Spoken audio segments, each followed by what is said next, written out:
Hey everybody, this is Talkative Carl back again for another spoiler review. Today we'll be talking about Tim Burton's Batman Returns. To me, arguably the most one of the best Batman films.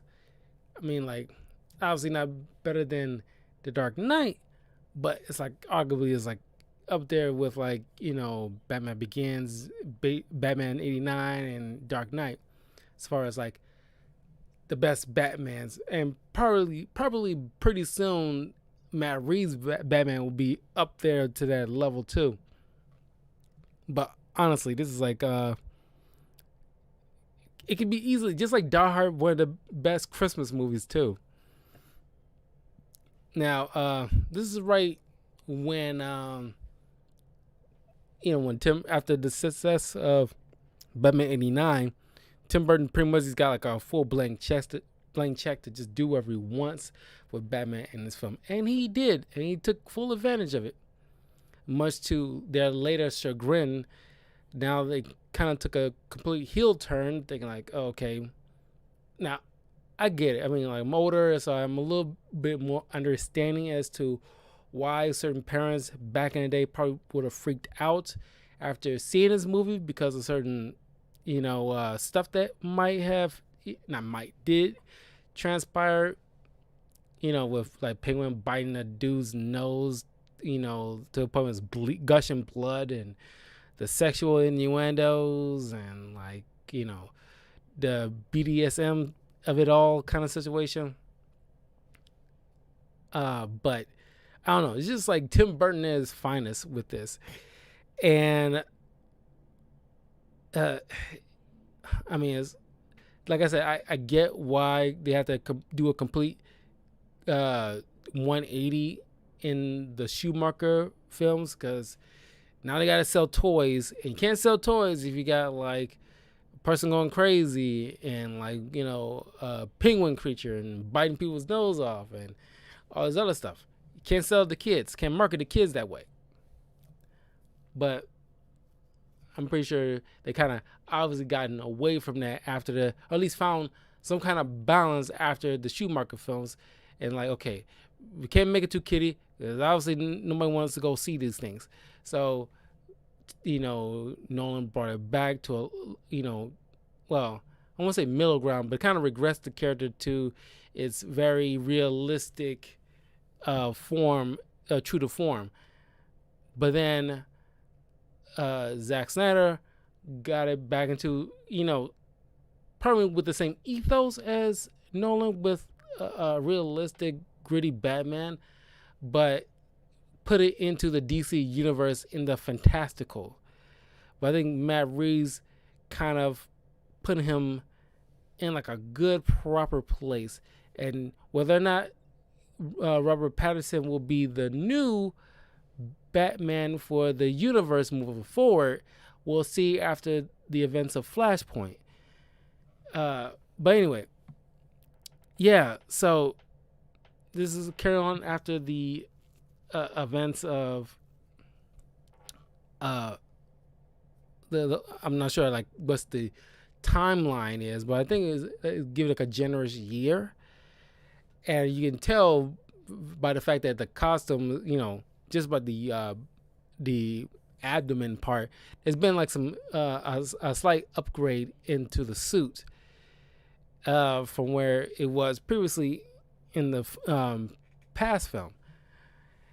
And it's Christmas time, and just like with Batman Arkham Origins, and Batman Noel, which is a comic book I wonder reread. I love that Batman Elseworld story, Batman Noel. I want to read that for the month of December for a comic book spoiler review. But something about Gotham, the way it looks during Christmas time when it's snowing everywhere and it's nighttime, it just, the color tone is just like a right balance, and I just love looking at it. And I almost wish, Batman Adventures always set at Christmas time, like it's being directed by what's that director always shoots movies at Christmas time? He did Kiss Kiss Bang Bang. Um, crap. What is that director's name?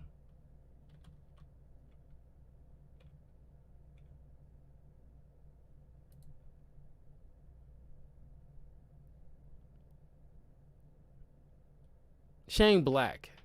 I could not recall for the life of me what that guy's name is. Shane Black. You know, if like Shane Black did a Batman movie, it'll always be at Christmas time. But you know, when it comes to Shane Black, you kind of get like a hit and miss with him. But anyway, he opens with ironically still Christmas time, but you know, yet Pee Wee Herman, and it took me when I was a little kid, I did not initially recognize him. I feel like in the back of my mind, it was something like was nudging me. It was like his face so familiar, but he's just a little bit more done up. Uh, but it was Pee Wee Herman, and he plays the father of Oswald Cobblepot, later to be known as the Penguin. But there's different interpretations of the Penguin, but more commonly he's seems more like a man with a deformity, and that's, I think, you know, thanks to Batman Returns, I think for the most part that's how, you know, the Penguin has always been depicted. It's like he's a man, but he has a deformity where it's like got, you know, only short in stature, but he has like you know, flipper hands or fingers or whatever. But there's always been certain iterations where he's like an, you know, a genuine human, just like you know, demeanor, like in the Gotham TV show, which ironically he there's like in like later seasons, Pee Wee Herman reprised his role from the Batman Returns into like a little special cameo for like maybe like a 2-episode cameo where he plays the Penguin's father that abandoned him, or at least in that version he kind of like, you know, has like a mental, or at least dementia or something like that. But it was like nice to see. It was like, yeah, it was like these little callbacks, certain about Gotham, you know, it became nonsensical after season 1, but it was just so stupid. It's to the point where it's fascinating, and it's like I want to quit it, but I'm too interested to find out where does it go. I mean, I know where it goes. Bruce becomes Batman, but it's like I want to see how this version of this universe, how it ends properly. Is that level of dumb? It's like it's dumb to the point of fascinating, and I never go back to it. I'll tell you that much. But you know, the parents freaked. They just chucked their unwanted deformed kid in a old school baby bassinet or something like that into the sewers, you know, and just like a reverse Moses, and just let the currents take them, and it's like not a problem anymore, and just figure like let the circle of life take its course. And you know, baby penguin got, you know, picked up by penguins in the sewer for some reason. It's penguins in the sewer, but it's Tim Burton. Why the hell not? It's kind of like with Deadpool. When it comes to Tim Burton and his movies, it's kind of like watching Deadpool. It's like he just does things and that's his thing. It's like, okay, we'll just roll with it. Which is the fun part about Tim Burton. You can just, you know, he has this is why he's one of my favorite director, because his keen eye on viewing the world, I just appreciate. And like, for the most part, I just want to live in his world. I just love the way he sees the world. I love it so much. Fast forward in present day, and the mayor and his family is doing this little speech, and these insane clown posse came up out of nowhere and kidnapped the mayor's baby. The bat signal signs, and it's like a little cool contraption where the bat signal shines, the rays are captured by these little mirror panels that shine a light directly towards uh, the Wayne mansion, and Bruce Wayne sees it. He's out doing his, going in and taking down these these clowns, or these circus freaks, I should say, and you get the introduction, a brief introduction of Lena Kyle,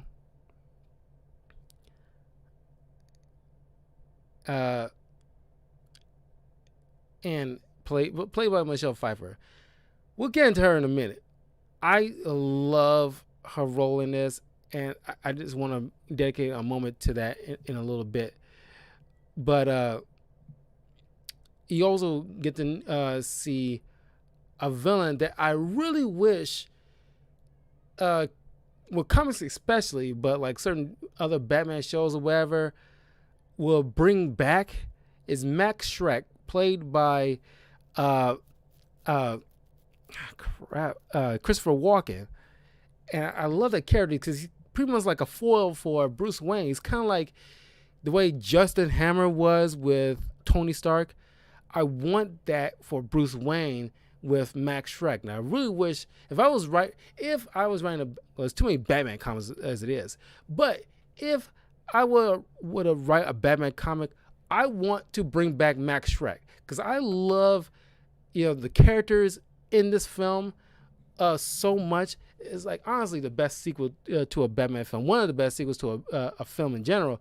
But oh my God, it's just like, he's like an awesome character. He's like so much fun. Just Christopher Walken was just fully invested in this character, and it's like his acting chops is just great.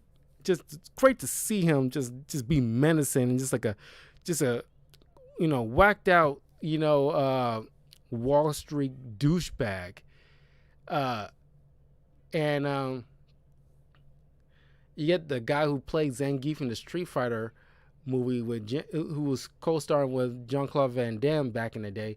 He plays as Max Schreck Jr. I think he's a junior.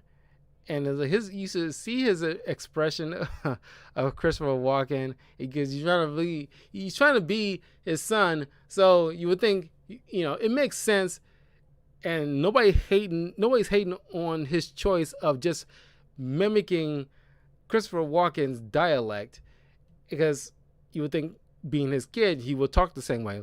Yo, Dad, save yourself. And it's like, I laugh every time he says that line. I don't know why. It's just like, kudos to him.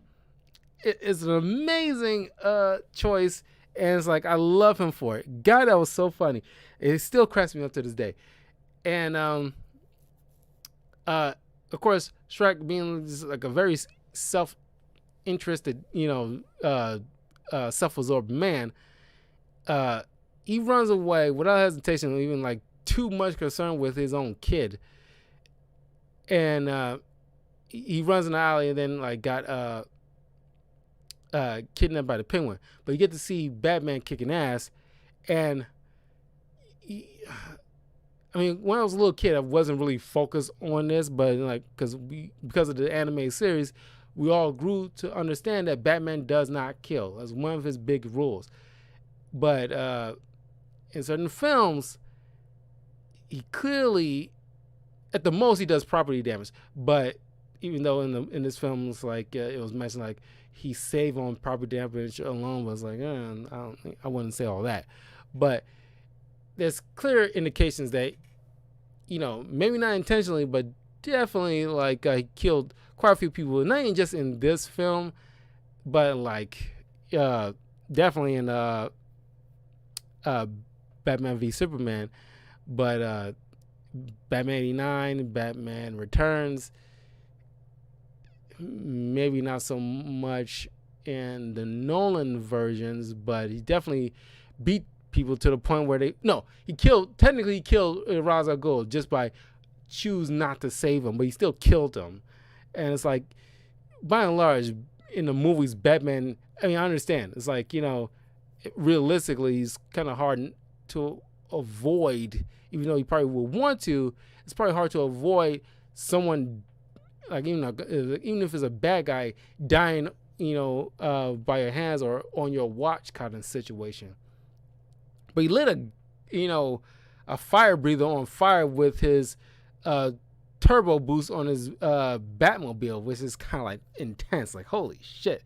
And then you see later on in the film, it's like he took down this fat man, and by sticking like a cartoon bomb on his belly and threw him in like a open shaft and causing him to blow up. Like, dude's fucking dead. Like, holy shit. It's like, and like for the longest time we just like accept. I mean, by and large we still accept it, but now I think we grew to understand he killed people in these films. We just chose not to see it when we was kids, but it's still fun. But and you get to see like the meme with the Batman smile as he stuck that bomb on his belly. That is just classic.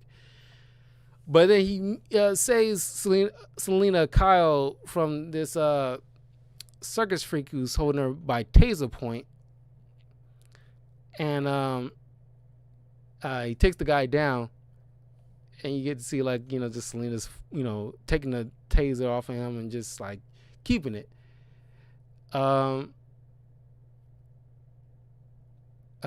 Later on, you see like Max see the rest of the circus freaks living underneath the city of Gotham in the sewers, and meets the Penguin, played by Danny DeVito. I mean, there's been like at least a few people who played the live action Penguin in I forgot the guy's name in the Gotham TV show who played the Penguin, a young Penguin there. We got Danny DeVito playing Penguin in this, and later on you'll get Colin Farrell playing the Penguin in the Matt Reeves Batman movie. But I gotta say, personally, I think Danny DeVito made like the best live action Penguin. Thanks to his stature, that you would think back in the day would be a detriment to him in life, turned out to be like his greatest strength in his acting career. And he fits the mold of the Penguin seamlessly and perfectly. It is astounding. I love Danny DeVito as the Penguin. He is my Penguin. He will forever be my Penguin. That's how in my brain, I view, if somebody brings up the Penguin in DC Comics, my brain would immediately goes to Danny DeVito. That's how I would picture him. It was spot on. And this is like a fun scene. Everybody's chewing up the scene in this film and is doing like a great job. But Danny DeVito's interaction with Christopher Walken in the scene, and it's pretty much like trying to blackmail him in order to achieve a mission in order to come topside. Because in the comics, typically it's not really a psychosis. The Penguin's not crazy. Like you typically see with or at least have a psychosis like you typically see with like the Joker. He's just a man suffering from a deformity, even if you call it a deformity in some cases. But he, because of his short stature, he like you see in like the Arkham games is like being diagnosed by Hugo Strange. He utilizes like a umbrella to like make him seem tall. Like he wants to be taller than anybody in the room. He wants to be the big man. It's like his image. He's the mirror version of Bruce Wayne. If Bruce Wayne was corrupted by like use his money for ill will, he would be the Penguin. And it's like he wants to be high society. That's his thing. That's his goal. He always wanted to be like the most important person in the room. He wants that if anybody wants something, he wants to be the one they come to get it. He wants to be the important one in the room. And they kind of do that in this film, whereas like he blackmailed Max Schreck in order to get that, at least achieve that goal. Or at least get in this verse and get revenge on the society that shunned him. That he can't get revenge on his own parents because they're already dead. But you get to see like you know him pulling out various things like a toss of sludge and one of his Max's chemical plants, and it's like and then it's like you get to see like some documents that was shredded, like you get to see like what's like a lot of tape and it's a bit of patience makes all the difference. And it's like, by the way, how's Fred Atkins, your old business partner? Fred, he's good. He's on an extended vacation. Oh yeah. Hi Max, remember me? I'm Fred's hand. As a kid, it got me so much. To this day, it still gets me.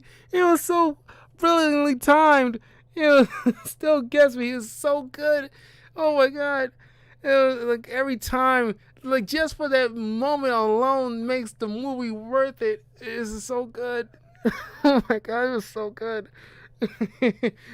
And Danny Field played it so good. It's like he mentions like, remember Max, you flush it, I flaunt it, and it's like. And finally, got a broker deal. He like he comes in for a handshake, and he just hands him the severed hand, and like Max just doesn't flinch. He just looks at the severed hand in his hand. It's like, like I said, that was one of my favorite scenes out of the entire film. It cracks me up every time. It was so good. Oh my god, and and of course you get, Max is back at his offices, but like, oh no, before that, you get to see Selena going back to her apartment. You can see her, because it's very like, not girly, but she got like a dollhouse and all these little plushies, all these like stuffed animals, sitting on couches and what have you. Clearly, like, I think I mentioned in my, Amazing Spider-Man 2 review, which you should check out on the channel, youtube.com/talkativecarl, on also on, follow me on the links in the description, but Twitch, Twitter, Patreon, YouTube, follow me on the various channels and check out that video if you'd be so kind. I mentioned that just like Jamie Foxx and the Riddler, Jim Carrey's Riddler, Jamie Foxx's Electro, and Kristen Wiig's Cheetah, they play this like nerdy recluse,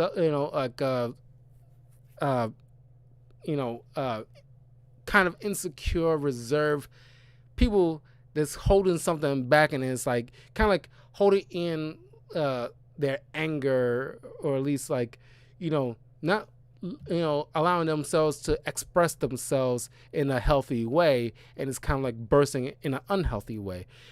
And I mentioned how like directors, should know better how to write characters like that. It's not saying you can't do characters like that, but you can, but somehow they fail to do it properly.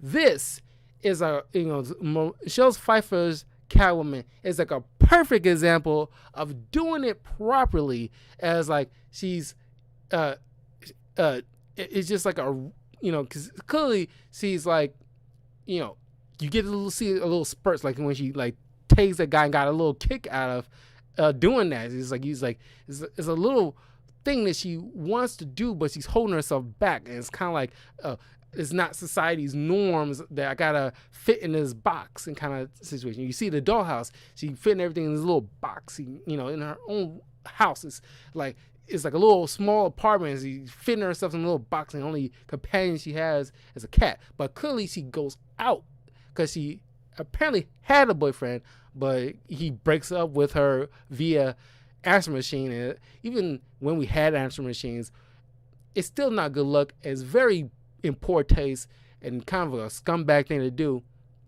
for anybody to break up with somebody that's not face to face, because you're just a coward and you have no balls. You have to do it face to face. Even though it's gonna hurt, do it gently, but you got to do it face to face and not like take the coward's way out. That is not proper. But uh, then she realizes like, oh, she got to take care of something back at the office, so she got to run back to the office. But then she gets this little, she get pushed out the window by Max Schreck, because not only earlier in the film she forgot to give him the written speech that he's supposed to had do in front of the crowd during this Christmas lighting ceremony, or some kind of ceremony. But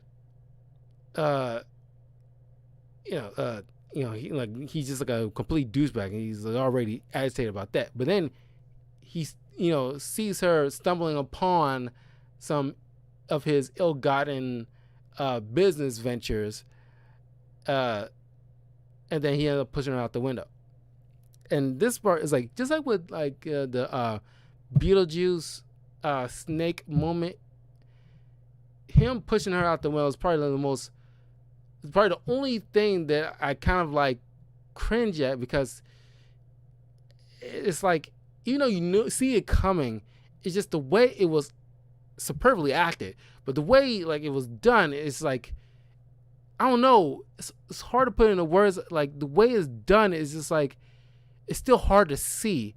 There's a man just blatantly pushed this woman out the window without caring in the world, knowing full well that he feels like it's just like white privilege at its finest. It's like, no, he's not going to get in trouble whatsoever. He can easily cover it up, and he just kind of guy who just gets to do whatever he wants kind of attitude. He pushes her out the window, and then like, even though it's like a tall building, she somehow survives thanks for some cats licking her, and then she gets cat powers, like 9 lives kind of situation. And but then it's like you got a bruise on her head, and it's like clearly at that moment she's like, like cracked, or kind of like there's some inner like I guess like a line finally, the cage is. It's kind of like Naruto in the Nine-Tailed Fox, when like you peel off that seal and that Nine-Tailed Fox is unleashed kind of situation. That's how I'm viewing it here after rewatching, because Naruto didn't exist when this movie came out, but you can get a picture at this point in time where it's like that fall unlocked the Catwoman, and it's like and like I mentioned earlier, Michelle's Pfeiffer role in this was so brilliantly done. I love the choices she makes in this film.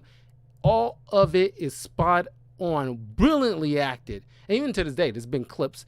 Check out the clips of Michelle Pfeiffer wielding the whip, because she still got it. And like, there was no stunt woman when she's full Catwoman and she utilizing the whip.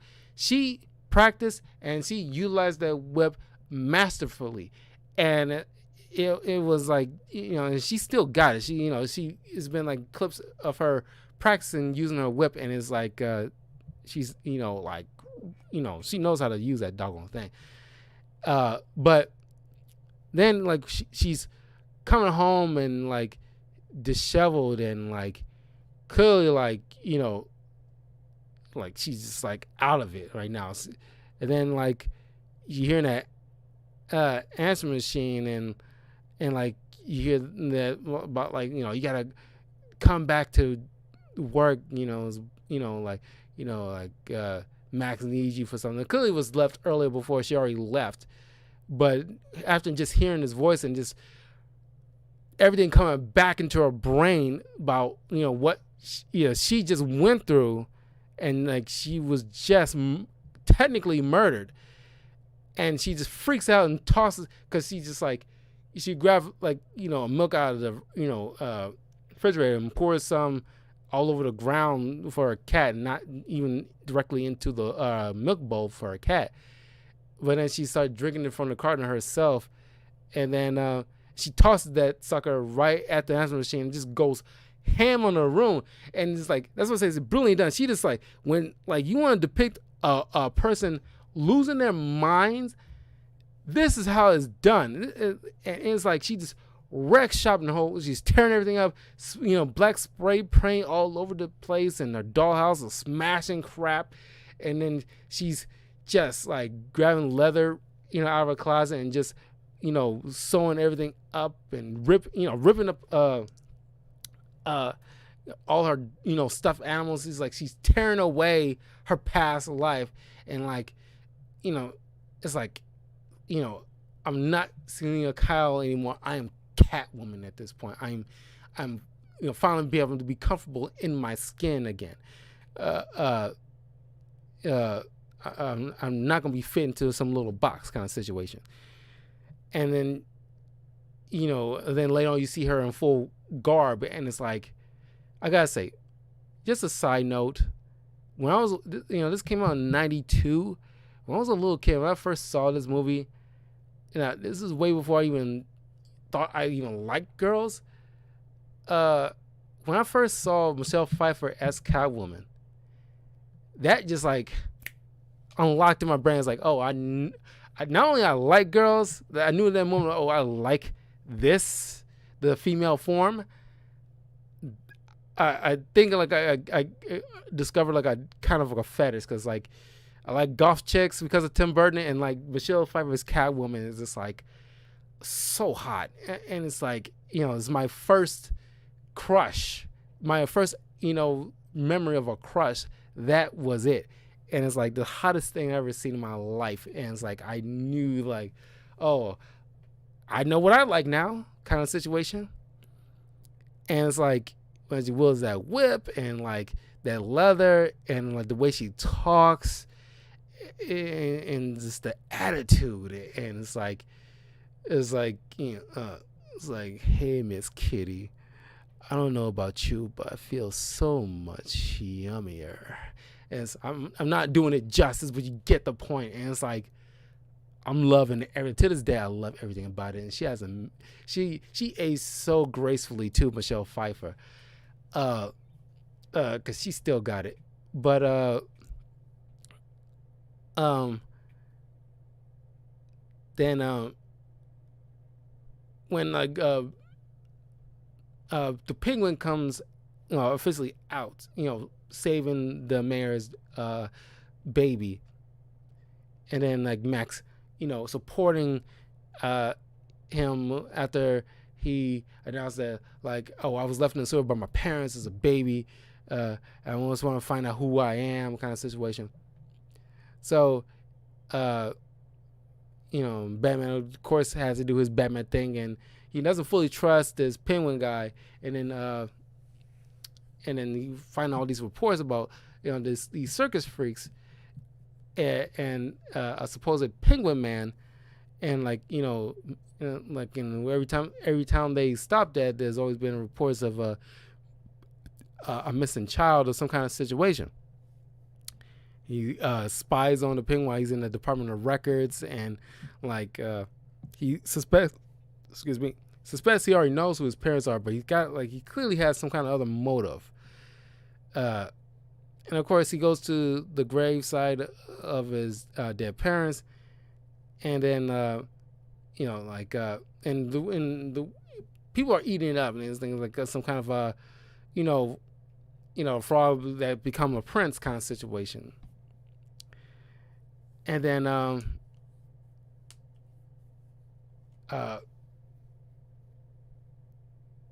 you get to see an awesome moment where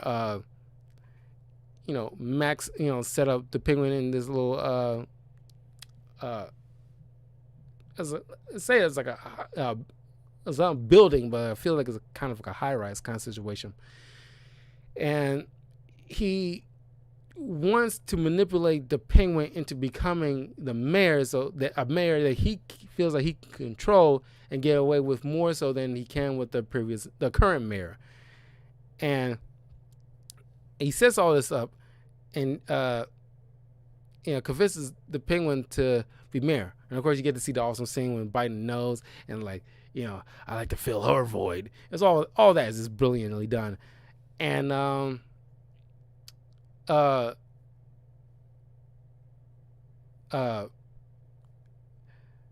you get the burn situation. Then Max and Penguin set up a plan to make the current mayor look like a joke by utilizing the circus freaks to wreak, havoc in the streets, messing with people and like breaking and entering and stuff like that, while Batman is doing his thing to stop them. Meanwhile, Catwoman is at a different department store, and like I said, utilizing that whip to such great effect and whipping off the mannequins' heads in like simple, easy shots, and apparently it was all in one take, and which is even more impressive. You can tell like she, studied hard for this role. Like, you can tell she loved this role, and you get to see that awesome, because it's like a cat store somehow, because there's like a big old like little swervy clock thing with a cat's face and whiskers for like minutes and hour hands, and you got like this awesome it kind of like a little like a, I need to get a poster of this when I go to C2E2. I need to find a poster of Tim Burton's Catwoman and for what's a box the Kraft character, and get some kind of posters of those, because there's awesome shots when she's just like in front of this little glass window with like the picture of this big feline face, and she's just like smiling in front of it. It's like, it's an awesome shot. It's like so many good shots in this, and like she's just like running these security guards out of the building while she's like setting up for the it belongs to Max Schreck, obviously a Max Schreck department store, so she's like utilizing Catwoman to just wreak havoc on some level on Max Schreck as revenge of what she did or what he did. But then while outside, the Penguin and Batman come face to face finally, and they get a good look at Catwoman, and you get that awesome little moment, just back flipping or front flipping towards them, and it's like meow, boom, and it's like an awesome shot. It's a great shot, great scene, and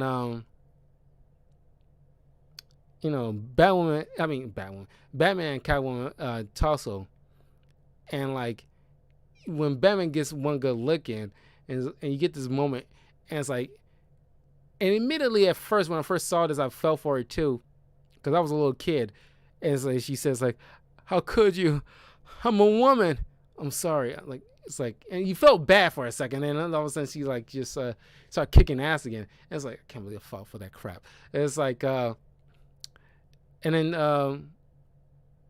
you can get to see like these two obviously having a thing for each other, and it's like this is at the point when it's already past that point, but you see at this point where like how parents might be feeling some type of way having the kids watching a movie like this where Catwoman is pretty much groping Batman in certain places, and then all of a sudden just full on stabs him with her claws and like right in the stomach, like yeah, like just right in the side of the stomach, and he just knocks her off the roof, and she lands in like a truck filled with kitty litter.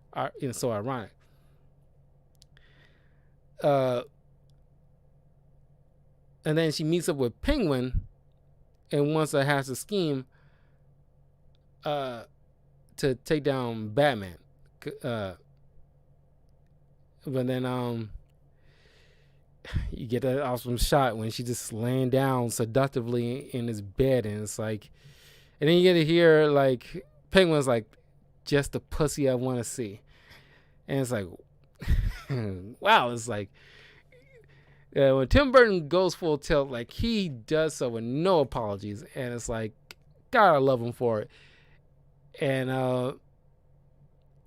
then you see like a slowly approaching, and she just like stops him with one foot, and he's just like sniffing, and it's like, yeah, it's like it's creepy and borderline like make your skin crawl kind of situation, but it's Michelle Pfeiffer dressed like that and doing that to you. It's like, I can't begrudge him totally for that, because it's like it's extremely hot, And and then you get this other awesome scene when like Penguin's questioning her motives. It's like, why should I trust some cat broad anyway? Maybe you're just some little girl who's getting back at daddy, but not giving her that pony that she wanted at sweet 16. And then she get that little sly smile. I love that sly smile when she does. And it's like, and then you see her just, grabbing that little canary out of, Penguin's cage. And it's just like that subtle snatch that she just does. It's like full on embracing the cat motif thing. And it's like, she really did stuck that bird. Michelle Pfeiffer really realistically shoved that bird in her mouth. And she smeared lipstick and she put it in her mouth and just held it there for like a good minute, almost like a minute and a half. And it was like, I don't even know if it was prompted by Tim or she did it on her own. I like to believe she did it on her own. And she did it with one swift motion without any kind of like F's given. And it's like, only other time I see an actor go like that and like, go with that kind of move is John Leguizamo's Violator in the Spawn movie, where he actually ate maggots on a pizza. And it's like I don't encourage actors to do things like that. It's kind of gross, but you applaud that extra mile they take too. And it's like, it makes it authentic. It adds to the authenticity to the role. And it's like, and then I can't imagine, like, because like Danny DeVito just went on with the scene and just accepted it and rolled with it. And he's, went over to the, her cat and took out his, umbrella and unsheathed the blade. And then she opened her mouth and like the bird flew out. To this day, I applaud that. That is like brilliantly done. Didn't even need it. Probably didn't even need it, but I'm glad it was done. And to this day is one of my favorite scenes out of the entire film. The fact that she went with that and like everybody just followed through. I can't imagine people start after they, Burton said cut. I can't imagine the reaction, behind the scenes when like they witness, just her just swallowing. It didn't swallow, but just stuff that bird in her mouth. And it's like, wow. No, there's another time. Emma Stone in Cruella, when she accidentally got garbage dumped on her, and she had that little banana peel on the side of her face, and clearly technically was in a garbage bag. Technically, it was kind of prop-ish. Even if you call it a prop, it's still kind of technically garbage. It's like a slice of a banana peel, and it was stuck to her face. And like, I don't know if it was prompted even then, but even when it was acknowledged that by her boss, like, you have a banana on your face. Yeah, other side. And it's like, holy shit, these actors they just did it. And it's like, holy shit. And it's like, I admire that. But Penguin disclosed that he plans on sabotaging the Batmobile by putting some kind of a controlling device underneath the car. But she offered an idea where like it's not enough to kill him. We need to turn him into us. Destroy his reputation as a hero, so that way he doesn't be looked as a martyr once we do kill him. Because that will just give him even more power. So they decided to kidnap this, model. He's supposed to light this tree and do some kind of event thing. And Penguin ends up kidnapping her. Batman goes to save her and stop Catwoman, but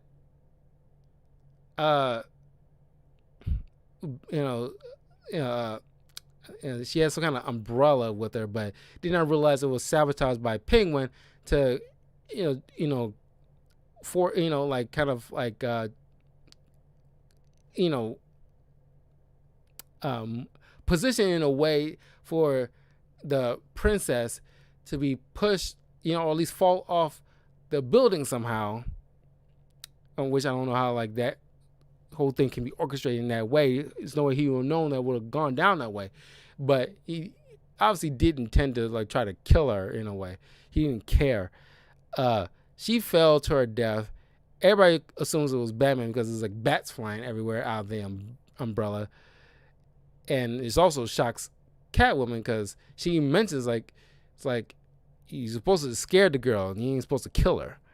Because showing that like true Catwoman fashion, at least Catwoman back in the day, is like she's a thief. As much as a bad guy she could be, or at least known to be, she's not like, she's just like a glorified thief that's just out for herself and just like, it was one living life for luxury from her ill-gotten gains from stealing from the rich. Never from the poor. She just want to steal from the rich, knowing that they can definitely afford it, or just twisted people that definitely deserve to get, stuff stolen from them. But she's not evil. Well, in the current comics, she's like more so of a hero. He's like want to slowly progression into like anti-hero to full blown hero. I think currently in the comics, she's like a hero that doesn't hesitate to, if she has to, kill somebody to stop a bad guy kind of situation. Kind of like in a way Harley Quinn is, or even Jason Todd or Wonder Woman. If they will kill you if they have to. They probably will prefer not to, but they won't hesitate to do so if it was no other choice. And it was like, or if they not deemed so, but just like if push comes to shove as a last resort, they will do so. And they have no qualms about it. And they more by and large won't lose any sleep over it. And so she rejects Penguin after he's trying to like, trying to swoon on her and everything like that. She's not feeling her. And he like, lashes out. Because once again, he's also hates to be rejected. The Penguin hates to be rejected. And like the fact that he's already rejected by his parents as a baby, no less. And the society shunned him. And the fact that this Catbroad, as he calls her, rejects him, it just he's quickly incited. Like that's a stain on his heart. That's another mark left on him that just like with the Kingpin in the Daredevil series, when he got embarrassed like that, he just lashes out and cut off a guy's head with a car door. And the Penguin, I can definitely see doing that exact same thing. And he ended up pushing Catwoman off, and somehow she keeps surviving these falls, and just wearing like a leather costume, no less. She falls into this greenhouse, and like another awesome moment, she's like does this massive screaming and breaks the rest of the glass in the greenhouse. Batman goes inside his car, and the Penguin is remotely controlling it, trying to frame him in a way, because he's the only one for all intents and purposes behind the car, and he's joyriding and like running into people, and damn near about to run to this old woman until he finally breaks underneath the Batmobile and takes off the controller, infuriating the Penguin, and he gets away. Then earlier you see like Bruce Wayne, because he's I kind of went past this part. Max Schreck was shocked to see because Max and Bruce was hashing out, because Bruce was already suspecting Max is like already like he didn't like Max to begin with, but also adding to the fact that he's also a scumbag of a businessman, and it's like he's pointing it out, and then in comes Selena, shocking Max, realizing she's still alive, And it's like another great scene with Michelle Pfeiffer, just that you can see like the twistedness underneath that she's trying to hold in while she's in her Selena mode. And it's like, he mentions like oh, Max kind of filter in like you hurt yourself in that skiing accident that you was there for. Or like, yeah, it was kind of a blur, not like full blown amnesia.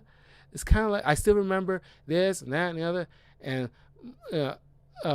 like I remember in gym class or at school I forgot my underwear, and the only person who recognized was Ricky Freeberg. He's dead now, and it's like that expression sold that dialogue for me, because the fact that it was like you get that subtle. It was like it's subtle, but it was like you can tell like she's unhinged at this point, but she's holding that down for a moment while she's like incognito in a way. And only Selena. Oh my God.